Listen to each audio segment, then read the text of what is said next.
അസ്സലാമലൈക്കും, നമസ്തേ, നമസ്കാരം. Vibe with doctor അപ്പുവിൻ്റെ മറ്റൊരു എപ്പിസോഡിലേക്ക് ഹാർദമായ സ്വാഗതം. ഇന്നും ഞാനും കുറച്ചേറെ എക്സൈറ്റഡ് ആണ്. കാരണം music is something that goes through the ear straight to the heart. എന്നോടൊപ്പമുള്ള guest is a renowned flutist. അദ്ദേഹം ഇന്ത്യൻ നേവിയുടെ ഫ്ലൂട്ടിസ്റ്റ് ആയിരുന്നു.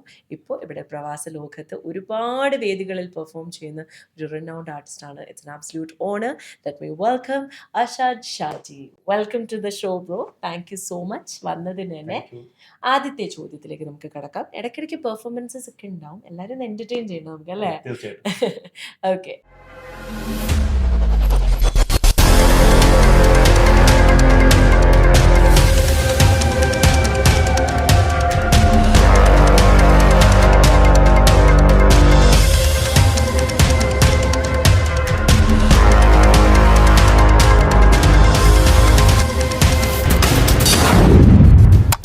അപ്പോൾ my first question to you is, എങ്ങനെ ചിലർ പറയും, ഇപ്പം ഞാൻ ഇഷാൻ ദേവാട്ടിനോട് ചോദിച്ചപ്പോൾ പുള്ളി പറഞ്ഞു മ്യൂസിക് എന്നെ തിരഞ്ഞെടുത്തു എന്ന്. അപ്പം താങ്കളാണോ ഫ്ലൂട്ടിലേക്ക് എത്തിയത്, അതോ അച്ഛൻ, അമ്മ, ആരെങ്കിലും പ്രചോദനം, എങ്ങനെയായിരുന്നു? ആക്ച്വലി അച്ഛന്റെ ഒരു താല്പര്യം ഉണ്ടായിരുന്നു. ഓക്കെ പിന്നെ ഈ പറഞ്ഞ പോലെ തന്നെ ഫ്ലൂട്ടിനോട് എന്താ പറയുക, ഞാൻ ആക്ച്വലി തബലിസ്റ്റ്, ഞാൻ തബല പഠിച്ചായിരുന്നു. ഓക്കെ 2 വർഷത്തോളം തബല പഠിച്ചു. ഓക്കെ അപ്പൊ അങ്ങനെ റിതം മൈൻഡിലേക്ക് പോയപ്പോഴത്തേനും അച്ഛനാണ് എന്നോട് പറഞ്ഞത്, ആക്ച്വലി ഇങ്ങനെ ഈ പറഞ്ഞ പോലെ തന്നെ വിൻഡ് ഇൻസ്ട്രുമെന്റിലേക്ക് നിനക്ക് പോകാൻ താല്പര്യം ഉണ്ടെങ്കിൽ ഫ്ലൂട്ടിലേക്ക് ഒന്ന് ട്രൈ ചെയ്യാൻ വേണ്ടിട്ട്. ഓക്കെ അങ്ങനെയാണ് ഞാൻ ഫ്ലൂട്ട് പിന്നെ ശ്രദ്ധിക്കാൻ തുടങ്ങിയത്. ഓക്കെ പിന്നെ അങ്ങനെ അവിടെ നിന്നിട്ടാണ് ഞാൻ ഫ്ലൂട്ട് ഒരു മാഷിനെ കിട്ടിയതും പഠിക്കുന്നതും എല്ലാം. ഓക്കെ. പക്ഷെ പഠിച്ചു വന്നപ്പോഴത്തേനും പിന്നെ അതിനോടുള്ള ഒരു എന്താ പറയുക, ഇഷ്ടം പാഷനും കൂടി കൂടി. അത് എല്ലാം എനിക്ക് ആ. അത് തന്നെ ഡെവലപ്പ് ചെയ്തെടുത്തു. പിന്നെ ഓക്കെ. അങ്ങനെ ഞാൻ പിന്നെ ഈ ഒരു കരിയർ ഞാൻ ചോയ്സ്. അപ്പൊ ഇന്ത്യൻ നേവിയിലെ ഒരു ഫ്ലൂട്ടിസ്റ്റ് എന്ന് പറയുന്നത് ഹൗ വാസ് ദാറ്റ്? ആ ജേർണി എങ്ങനെയായിരുന്നു? ഇന്ത്യൻ ശരിക്കും. നേവിയിൽ ഒരു ആക്ച്വലി എന്റെ അച്ഛൻ സർവീസിലായിരുന്നു. ഓ. അപ്പൊ ഞാൻ ചെറുപ്പം തൊട്ട് ഈ Salute. ബാൻഡിന് അതെ സത്യമായിട്ടും ബാൻഡും അച്ഛന്റെ പെർഫോമൻസ് ഇതെല്ലാം കണ്ട് എനിക്ക് അത്ര ഒരു എക്സൈറ്റഡ് ആയിരുന്നു ഞാൻ. ഓക്കെ അപ്പൊ അങ്ങനെയാണ് അച്ഛൻ പറഞ്ഞത്, ഇങ്ങനെ ഒരു വേക്കൻസി ഉണ്ട്, അച്ഛൻ അപ്പൊ റിട്ടയർ ആകാൻ പോകുന്നു, ആ ടൈം ഒക്കെ ആയിരുന്നു. ഓക്കെ അപ്പൊ അങ്ങനെ എന്നോട് പറഞ്ഞു, നീ ഒന്ന് അപ്ലൈ ചെയ്ത് നോക്ക്. ഓക്കെ. അങ്ങനെ ആ ചെറുപ്പം എന്റെ ഒരു വാസന കണ്ടിട്ടാവും.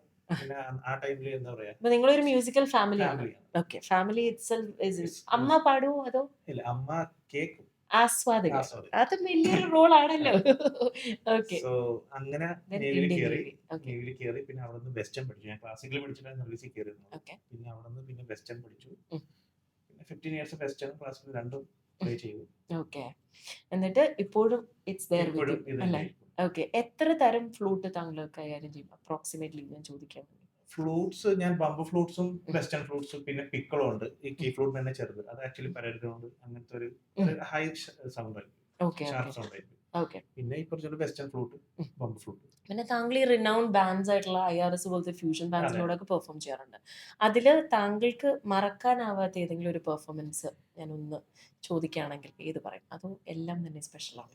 എല്ലാം തന്നെ സ്പെഷ്യൽ ആണെന്ന് പറയാൻ പറ്റുള്ളൂ. ഓക്കെ. കാരണം ഞാൻ യു എയിൽ വന്നിട്ട് ഇങ്ങനെ IRS ബാൻഡിനെ ഞാൻ പരിചയപ്പെടുന്നതും ആ. ആ IRS ബാൻഡിൽ നിന്നിട്ട് ഈ പറഞ്ഞ പോലെ തന്നെ എനിക്ക് ഒരുപാട് വേദികളുണ്ട്. അതെ. ശരിക്കും പറഞ്ഞു കഴിഞ്ഞാൽ ഇവിടുത്തെ എല്ലാ സംഘടനകളിലും എനിക്ക് പെർഫോം ചെയ്യാൻ പെർഫോം പറ്റും. ചെയ്യാനുള്ള ഒരു അവസരം കിട്ടി. അതിലെനിക്ക് തോന്നുന്നു ചെണ്ട, വയലിൻ, എല്ലാം ഉണ്ട്. കീബോർഡ്, അതൊരു DJ അതെ. എല്ലാം. അപ്പോ ഈ പറഞ്ഞ പോലെ അതൊരു ആക്ച്വലി ഒരു വേറെ സ്വഭാവമുള്ള ഒരു ബാൻഡാണ്. ഞാൻ തീർച്ചയായും. ഇവിടെ വന്നിട്ടാണ് ഇങ്ങനത്തെ ഒരു ഫ്യൂഷൻ വായിക്കുന്നത്. ഫ്യൂഷൻ വായിച്ചിട്ടുണ്ട്. താങ്കൾക്ക് പക്ഷെ തന്നെ ഒരു ചലഞ്ചിങ് ആയിരുന്നു, ഒരു രസമായിരുന്നു അത്? ആക്ച്വലി ചലഞ്ചിങ് തോന്നി. പക്ഷെ അതിലേക്ക് വന്നപ്പോഴാണ് അറിഞ്ഞത് ആ. അത്ര ഒരു നമ്മൾ വിചാരിക്കുന്ന ഒരു ഹാർഡ് അല്ലായിരുന്നു. ഹാർഡ് അല്ല. യു എല്ലാം കെൻ എൻജോയ്. അത് enjoy. വേറൊരു വൈബ് അത് അല്ലേ? ഓക്കെ. നമ്മുടെ നാട്ടിലൊക്കെ ഈ ചെണ്ട ഫ്യൂഷൻ അങ്ങനെ ഇല്ല ഇല്ലായിരുന്നു. ഇല്ല ഇല്ല. നമ്മൾ നോർമലി ഒരു 3 പീസ് 4 പീസ്. അതുകൊണ്ടാണ് അവരെ ഇന്റർനാഷണൽ റോയൽ ഷിങ്കാരീസ് അതെ. ഒക്കെ വിളിക്കുന്നത് അല്ലേ? അതെ, അതെ. അതിൽ അഷാദ് ബ്രോന്റെ ഒരു എൻട്രി എന്ന് പറയുന്നത് ഒരു വെറൈറ്റി എൻട്രി ആണ്. അപ്പൊ നമുക്കൊരു ചെറിയ പെർഫോമൻസിലേക്ക് കടന്നാലും അതൊന്ന് എൻഹാൻസ് ചെയ്യാൻ വേണ്ടിയിട്ട് തീർച്ചയായിട്ടും. നമ്മൾ വാക്കാൽ പറയുന്നതും പെർഫോമൻസിലൂടെ കാണിക്കുന്നതും ഒരു ഡിഫറൻസ് അല്ലേ? അതെ. So ready to go. Come. ഞാനിപ്പോ നമ്മുടെ വെണ്ണില ചന്ദന കിണ്ണത്തിന്റെ ആ. ആ ഒരു ഫ്ലൂട്ട് ബീജിയം. മമ്മൂക്ക. അതെ. ഉം.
എനിക്ക് തോന്നുന്നത് ഇത് കാണുന്നതിൽ പ്രവാസ ലോകത്ത് ജീവിക്കുന്ന എല്ലാവർക്കും തന്നെ നാട്ടിലേക്കും നാടിന്റെ ആ അതെ. മനോഹാരിതയും ആ വിഷ്വൽസും ഒക്കെ ഇങ്ങനെ മനസ്സിൽ മാറി മറിയുന്നുണ്ടാവും.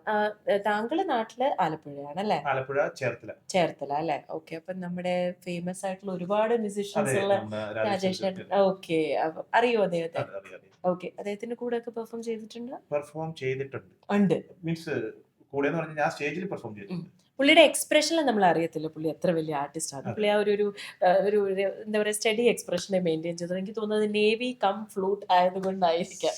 ശരി. ഇനിയും ആശാദ് ബ്രോനോട് ഞാൻ ചോദിക്കുകയാണ്, how is your family support? ഇപ്പൊ മാരീഡ് ആണ്, കുട്ടികളുണ്ട് അതെ, അല്ലേ? അതെ. എങ്ങനെയാണ് ഫാമിലി, എന്റെ വൈഫ് നല്ലൊരു എന്താ പറയുക സിംഗർ അല്ല, ബട്ട് ലവ് മാരേജ് ആണോ? അല്ലല്ല, അറേഞ്ച് മാരേജ്. അറേഞ്ച് മാരേജ് ആണ്. സോ വൈഫ് ആസ്വദിക്കും, സംഗീതം ആസ്വദിക്കും. പിന്നെ ഈ പറഞ്ഞ പോലെ തന്നെ എന്റെ മിസ്റ്റേക്സ് ഇപ്പൊ എന്തെങ്കിലും ഉണ്ടെങ്കിൽ അതൊക്കെ ജഡ്ജ് ചെയ്ത് പറയും.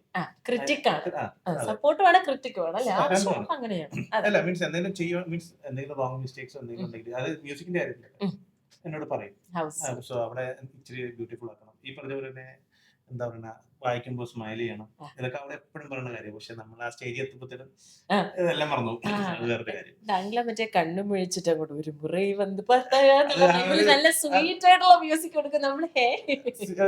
എന്താ പറയുക, ഇപ്പൊ ഒരു മെലഡി ഇൻസ്ട്രുമെന്റ്, മെലഡി സോളോസ് ഒക്കെ ഇങ്ങനെ വായിച്ച് നമ്മൾ പോകുന്നതിനും ആ ഒരു ഫീൽ ചെയ്യും. പക്ഷെ ഈ ചെണ്ടയൊക്കെ ആയിട്ട് നമ്മൾ ഈ ഒരു സ്റ്റേജിൽ നിൽക്കുമ്പോ നമ്മള് അത് അതിന് ടെൻഷൻ ആയി. താങ്കളാണ് സെന്ററിൽ നിൽക്കുന്നത്. പക്ഷെ നമുക്ക് ടെൻഷൻ തന്നെ വേണമെന്നില്ല. നമുക്ക് ഈ ഒരു സിംഗ്രണൈസേഷൻ അത് അതിലൊക്കെ വരുമ്പോൾ കുറിച്ച് ടെൻഷനാണ്. കാരണം ചെണ്ട എങ്ങനെ പോകുന്നു, ഹൃദയം എങ്ങനെ പോകുന്നു. കാരണം കുറെയൊക്കെ നമുക്ക് സൗണ്ടിന്റെ കൂടി അപ്പൊ എല്ലാം കൂടി ഒന്നും ബാലൻസ് ചെയ്യാം. ലൈവ് ഓഡിയൻസ് അതെ, അല്ലേ? കറക്റ്റ്. സോ ബാക്കി നമ്മളിപ്പോ ഒരു ട്രാക്ക് ഇട്ടോ അല്ലെങ്കിൽ ഒരു ഓർക്കസ്ട്രയിലൊക്കെ വായിക്കുമ്പോൾ നമുക്ക് ആ ഒരു അത്ര ടെൻഷൻ വരത്തില്ല. ഓക്കെ. താങ്കളെ സംബന്ധിച്ച് താങ്കളുടെ എക്സ്പീരിയൻസിൽ ഒരു ഫ്ലൂട്ടിസ്റ്റിന് ഏറ്റവും ചാലഞ്ചിങ് ആയിട്ട് തോന്നുന്ന ഒരു ഇൻസ്ട്രുമെന്റ് ഏതാണ്? എന്നാൽ ഏറ്റവും സപ്പോർട്ടീവ് ആയിട്ട് തോന്നുന്നത് ഏതാണ്? ഇത് എനിക്ക് രണ്ടും വയലിൻ. വയലിനുമാണ്. പിന്നെ ഈ പറഞ്ഞ പോലെ തന്നെ വീണ, ഇങ്ങനത്തെ സിത്താർ, ഇങ്ങനത്തെ ഇൻസ്ട്രുമെന്റ് ഒക്കെ എന്ന് പറഞ്ഞു കഴിഞ്ഞാല് സെയിം നല്ല മെലഡി ഇൻസ്ട്രുമെന്റ് ആണ്. സെയിം ക്ലാസിക്കൽ ഇൻസ്ട്രുമെന്റ് ആണ്. സോ അതിന്റെ ഒപ്പം വായിക്കുമ്പോ നമുക്കൊരു ഫീൽ ആണ്. പിന്നെ ഇത് ഒരു കോമ്പറ്റീഷൻ മൈൻഡുള്ള ഇൻസ്ട്രുമെന്റ്സ് ആണ്. ഓക്കെ. അപ്പം ഇങ്ങനെ കൊടുത്തും വാങ്ങി അതെ, അതെ. കൊടുത്തും വാങ്ങി അല്ലേ? തീർച്ചയായിട്ടും. ഓക്കെ. ഈ ലെജൻസ് ഒക്കെ വായിക്കുന്ന ആ ഒരു സംഭവം കാണുമ്പോൾ നമുക്ക് കൊതിയോ അങ്ങനെയൊക്കെ ചെയ്യാൻ പറ്റണ്ടേ? ഇൻസ്പിറേഷൻ ആയിരുന്നു. ഫ്ലൂട്ടിലേക്ക് എനിക്ക് പിന്നെ പ്രാക്ടീസ് ചെയ്യാനും. ഓക്കെ. അപ്പൊ നേവിയിലൂടെ ഡിസിപ്ലിൻ, മ്യൂസിക്കിലൂടെ ഒരു ഫോം ഓഫ് മെഡിറ്റേഷൻ. അപ്പം അതെ. ഇതിന്റെ ഒരു ഇമ്പാക്ട് ഓൺ ലൈഫ് എങ്ങനെയാണെന്ന് ചോദിച്ചാൽ ആശാദ് ബ്രോ പറയും. ഇതിന്റെ ഒരു ഇമ്പാക്ട് ഓൺ ലൈഫ് എന്ന് പറഞ്ഞു കഴിഞ്ഞാൽ ആക്ച്വലി സർവീസിന്റെ ഒരു പക്ക റൂൾസ് ആൻഡ് റെഗുലേഷൻസ് ആണ്. പിന്നെ മ്യൂസിക് എന്ന് പറഞ്ഞാൽ നമുക്ക് ഒരു പ്രൊഫഷൻ ആണെങ്കിൽ പോലും നമുക്ക് സർവീസിന്റെ ബാൻഡിലാണെങ്കിലും നിങ്ങൾക്ക് ആ ഫിസിക്കൽ ഫിസിക്കൽ ട്രെയിനിങ്ങും ട്രെയിനിങ് എല്ലാം എല്ലാം കമ്പൽസറി ആണ്. കമ്പൽസറി ആണ്. പിന്നെ ഈ പറഞ്ഞ പോലെ തന്നെ ഈ ഒരു ഡിസിപ്ലിൻ നമ്മുടെ ലൈഫ് ലോങ് ഇനി ഉണ്ടാവും. പിന്നെ മ്യൂസിക് നമുക്ക് എപ്പോഴും നമ്മുടെ ഒരു എന്താ പറയുക, ഒരു നമുക്ക് എപ്പോഴും നമ്മുടെ മൈൻഡിനെ ഒന്ന് മീൻസ് കാമാക്കാനും ഇത് എനിക്ക് കൂളാക്കാനൊക്കെ തോന്നുന്നു ഒരുപാട് സൈക്കോളജിക്കൽ ഇഷ്യൂസ് തന്നെ ഉണ്ടാവാണ്ടിരിക്കാൻ മ്യൂസിക് പറ്റും. ഒരു തെറാപ്പിയാണ്. ഇതൊരു മെഡിറ്റേഷൻ പോലെയല്ലേ മ്യൂസിക്. തീർച്ചയായിട്ടും. സോ ആ ടൈമിലൊക്കെ നമുക്ക് ഇപ്പൊ ഒന്ന് ബോറായിട്ടില്ല, ടെൻസ് ആയിട്ടിരിക്കുന്നു, അപ്പൊ രണ്ട് പാട്ട് കേൾക്കുന്നു, അല്ലെങ്കിൽ ഒരു ഇൻസ്ട്രുമെന്റ് എടുത്തൊന്ന് വായിക്കുന്നു, മൈൻഡ് നമുക്ക്. ഓക്കെ. ഇത് പറഞ്ഞപ്പോ തന്നെ ഒരു അതിജീവനത്തിന്റെ ഒരു സംഭവമാണല്ലോ ദി എൻറ്റയർ ഗോട്ട് ലൈഫ് എന്ന് പറയുന്ന മൂവി. അതിലെ ആ ഗാനം നമുക്ക് ഒന്ന് ആസ്വദിച്ചാലോ? തീർച്ചയായിട്ടും. ഇതിനപ്പം വേറെ ഫ്ലൂട്ട്, ഇതൊക്കെ ബാംബു ഫ്ലൂട്ട്സ് ആണ്. ഇതെല്ലാം ബാബു ഫ്ലൂട്ട്സ് ആണ്. ആക്ച്വലി ഇതിന്റെയൊക്കെ സ്കെയിൽസ് വ്യത്യാസമുണ്ട്. ഓക്കെ. പിന്നെ നമുക്കിപ്പോ ഒരു ഓർക്കസ്ട്രൽ സപ്പോർട്ട് ഇല്ലെങ്കിൽ നമുക്ക് ഏത് ഫ്ലൂട്ടിലും വായിക്കാം. നമ്മൾ ആ പാട്ടിന്റെ ഒറിജിനൽ പിച്ച് നോക്കിയിട്ട് വായിക്കുന്നു. ആയിക്കോട്ടെ, അതിലേക്ക് കിടക്കാം.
ഒട്ടും എളുപ്പമുള്ള ഒരു ഗാനമല്ല അത്. അതിൽ ബ്ലെസ്സി കുറെ സാറിന്റെ ഡയറക്ഷൻ, പൃഥ്വിരാജിന്റെ ഫിനോമിനൽ ആക്ടിങ്, ലിവിംഗ് എന്നായിരുന്നു പറയേണ്ടത് അതിനെ.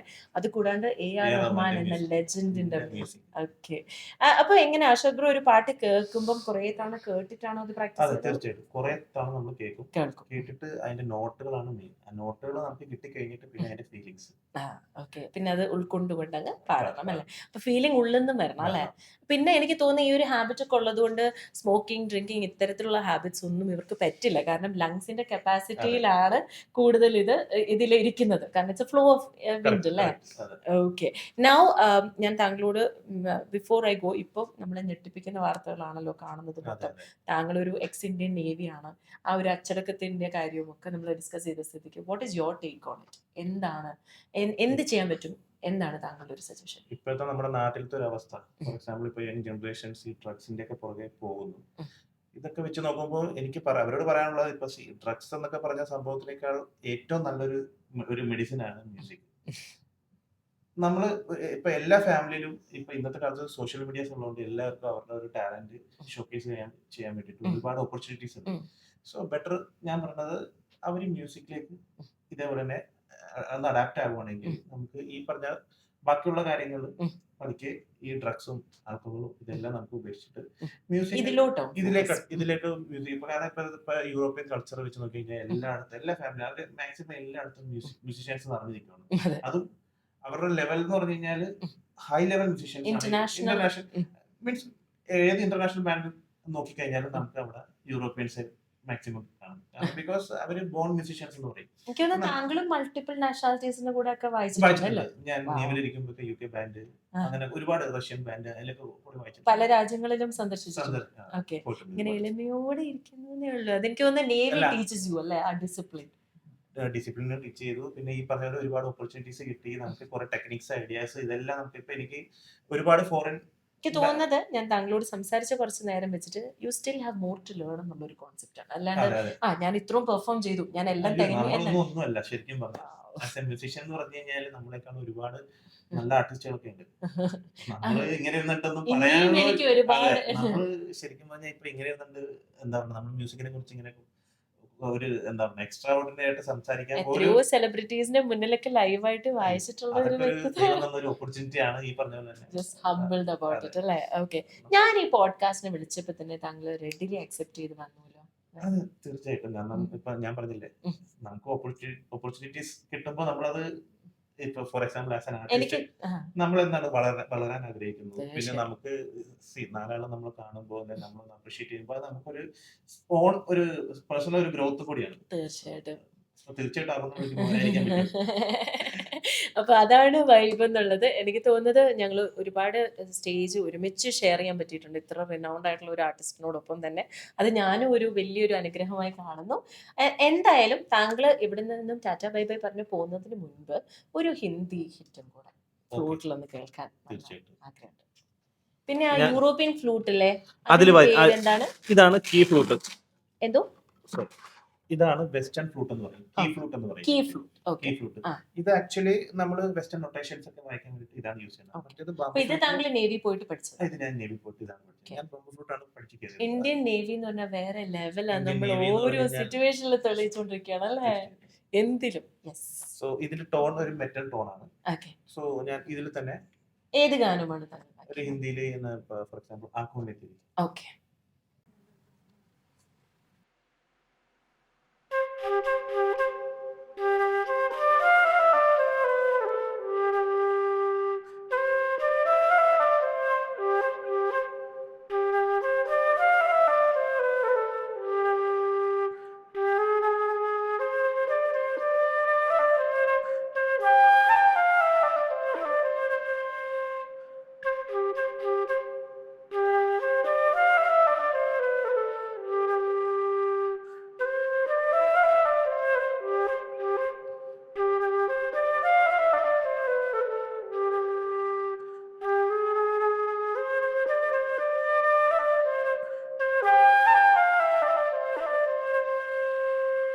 വാവ്. കിങ് ഖാൻ പിന്നെ ദീപിക പടുക്കോൻ എന്ന സൂപ്പർ സ്റ്റാറിനെ നമുക്ക് സമ്മാനിച്ച ഓം ശാന്തി ഓം എന്ന ചിത്രത്തിലെ അല്ലേ ബ്യൂട്ടിഫുൾ ആँखों में तेरी.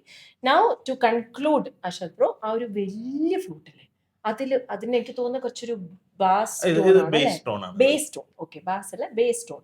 അതിപ്പോ ഇത് കുറച്ചും കൂടി ഡിഫിക്കൽട്ട് ആണോ പ്ലേ ചെയ്യാൻ? ഡിഫിക്കൽട്ട് ഇൻ ദ സെൻസ് ഇപ്പൊ നമ്മള് ഇത് ആക്ച്വലി ബേസ് ഫ്ലൂട്ടിൽ സോളോസ് മീൻസ് ഇപ്പൊ രാഗം ബേസ്ഡ് ആ അല്ലെങ്കിൽ നമ്മളിപ്പോ ഒരു എന്താ പറയുക ഒരു വെഡിങ് റിസപ്ഷനിലൊക്കെ കുറച്ച് തബലയൊക്കെ ആയിട്ട് ആ അങ്ങനത്തെ അല്ലെങ്കിൽ പിന്നെ ഈ ഫ്യൂഷൻ പറഞ്ഞ ആയിട്ട്. ഫ്യൂഷൻ ടൈപ്പ് ഉം. അല്ലെങ്കിൽ ഈ പറഞ്ഞ തന്നെ ഓർക്കസ്ട്രയിലൊക്കെ നമുക്ക് ഓക്കെ അങ്ങനെയാണ് കൂടുതൽ യൂസ് ചെയ്യുന്നത്. ഓക്കെ പിന്നെ സോളോ വായിക്കാനും യൂസ് പറ്റും. ചെയ്യാറുണ്ട്, പറ്റും. ഇതിന് കൂടുതൽ സ്ട്രെയിൻ ഉണ്ടോ ലങ്സിനകത്തോ? ഇല്ലേ? ഇല്ല താങ്കൾ പിന്നെ എല്ലാം വായിക്കുന്നത് കുഴപ്പമില്ല, അത് ഞാനെടുത്ത പോലും വരത്തുണ്ടാവില്ല. അപ്പൊ ഏതാണ് ഇതിന്റെ ഇത് ബ്ലോയിങ് വായിക്കാൻ ടെക്നിക്ക് കിട്ടാൻ വേണ്ടിയിട്ട് നമുക്ക് കുറച്ച് ടൈം ടൈം എടുക്കും എടുക്കും. അല്ലേ? ബിക്കോസ് അത് ആ ഒരു പിച്ച് ഇരുന്നാൽ മാത്രം നമുക്ക് താങ്കൾ എന്തെങ്കിലും ബ്രീതിങ് എക്സസൈസ് ഇതിന് വേണ്ടി പ്രാക്ടീസ് ചെയ്യുന്നുണ്ടോ? ഇല്ല അങ്ങനെ ബ്രീത്തിങ് എക്സസൈസിന്റെ നമ്മൾ നോർമൽ റെഗുലർ എക്സസൈസും കാര്യങ്ങളൊക്കെ ഉണ്ട്. ആണ്. ഓക്കെ, അപ്പൊ ഇതിൽ ഏത് സോങ് ആണ് ഇതില് അശോക്? ഞാനിപ്പോ ഒരു ഫ്ലൂട്ടിന്റെ ബീജിയം വായിച്ചിരിക്കുക. ആയിക്കോട്ടെ. അത് ഒന്ന് ഗസ് ചെയ്തോ. ഓ,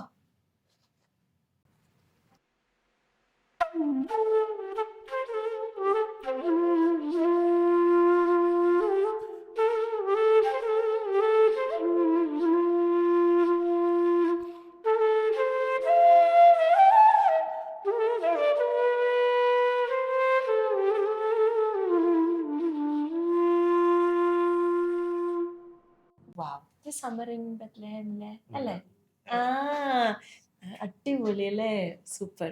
അപ്പോൾ എന്തായാലും ഈ ചുരുങ്ങിയ സമയം കൊണ്ട് ഈ ഒരു പോഡ്കാസ്റ്റ് ഇത്ര മ്യൂസിക്കലി മാജിക്കൽ ആക്കി തന്നതിന് thank you so much Arshad bro. ഞാൻ താങ്ക് യു. ലൈഫിൽ മറക്കത്തില്ല. ഇങ്ങനെ ഒരു ഓപ്പർച്യൂണിറ്റി എനിക്ക് കിട്ടിയതിൽ താങ്ക് യു വെരി മച്ച്. അതാണ് വൈബ്. അപ്പം എന്തായാലും താങ്കൾക്ക് ഇനി ദൈവം അനുഗ്രഹിച്ച് ഒരുപാട് ഓപ്പർച്യൂണിറ്റീസ് കിട്ടട്ടെ. Thank keep you. റോക്കിംഗ്. കാരണം ഇത്തരത്തിലുള്ള ആർട്ടിസ്റ്റ് നമ്മുടെ യു എയുടെ തലസ്ഥാന നഗരിയിൽ ഉണ്ടെന്ന് പറയുമ്പോൾ തന്നെ അഭിമാനമാണ്. വൈബ് അല്ലേ?